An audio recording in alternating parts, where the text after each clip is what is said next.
بتایا گیا کہ جی وہ بزنس کمیونٹی جو ہے وہ بڑی خوفزدہ ہے. وہ تو کہتی ہے کہ جی نیب تو کام کرنے نہیں دیا. یہ سن کر اس رات تو بالکل نیند نہیں آئی. یہ سوچتا رہا کہ ایسا کون سا اسٹیپ نیب نے اٹھایا ہے کہ بزنس کمیونٹی اپنا کام نہیں کر رہی. چیمبر آف کامرس اسلام آباد کو گزارش کی کہ اگر آپ میری چند باتیں سنیں. وہ تشریف لے آئے. ان سے میں نے پوچھا کہ نیب کا کوئی ایک اسٹیپ اسپیشلی گزشتہ 17 مہینوں میں آپ مجھے بتائیں, کوئی ایک ایکشن, کوئی ایک وارنٹ, کوئی ایسا کنٹریکٹ جس میں ہم نے اپنی طرف سے کوئی کمی بیشی یا زیادتی کی ہو جس کی وجہ سے بزنس کمیونٹی ہے وہ پریشان ہوئی ہے یا اس کی پریشانی میں اضافہ ہوا ہے. آپ یقین کریں کہ ایک کمپلینٹ نہیں تھی. اسی وقت پھر فور یہ آرڈر کیا کہ نیب کے ایک ڈائریکٹر صاحب آج سے بزنس کمیونٹی کی شکایات اسلام آباد اور پنڈی کی سنیں گے.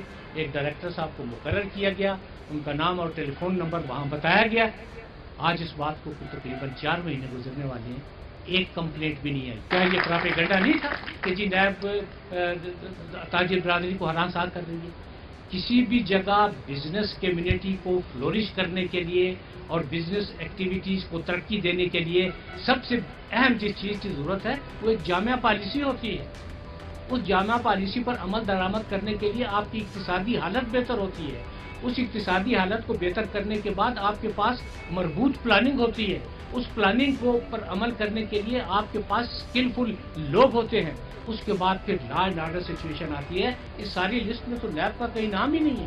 تو نیب نے کیسے بزنس ایکٹیویٹیز پر ہم کس طریقے سے اثر انداز ہوئے, میں اس کی مکمل تردید کرتا ہوں.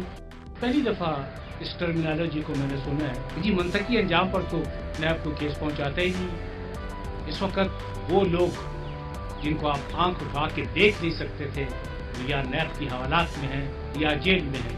کیا یہ منطقی انجام نہیں ہے؟ ایک وہ غریب آدمی جو اپنی ساری زندگی کی جمع پونجی جمع کرتا ہے, وہ 2 لاکھ یا 3 لاکھ روپے بنتی ہے تو کسی سوسائٹی کے حوالے کر دیتا ہے, وہ رقم غرق ہو جاتی ہے.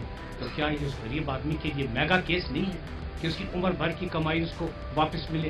میگا کیس صرف یہی نہیں ہے کہ آپ کسی صنعت کار کو, کسی ساہوکار کو, کسی بہت بڑے بندے کو, یا جیسے عام زبان میں کہا جاتا ہے کہ جی نیب مگر مچھوں پہ ہاتھ نہیں ڈال رہی. نیب نہ صرف مگر مچھوں کے ہاتھ ان کی آنکھوں میں آنکھیں ڈال کے دیکھ رہی ہے, بلکہ ان کے منہ سے نوالا بھی کھینچ کے لا رہی ہے جو غریب آدمی کا حق تھا, تاکہ اسے غریب آدمی تک پہنچایا جائے. آپ کے پاس ایک کمپلینٹ آئی, آپ نے کمپلینٹ کی ویریفیکیشن کی, اس کے بعد آپ نے انویسٹیگیشن کی, آپ نے شہادتیں جمع کی, آپ نے ریفرنس بنایا, آپ نے اکاؤنٹیبلٹی کورٹ میں دائر کر دیا. یہ نیب کی طرف سے کیس کا منطقی انجام ہے.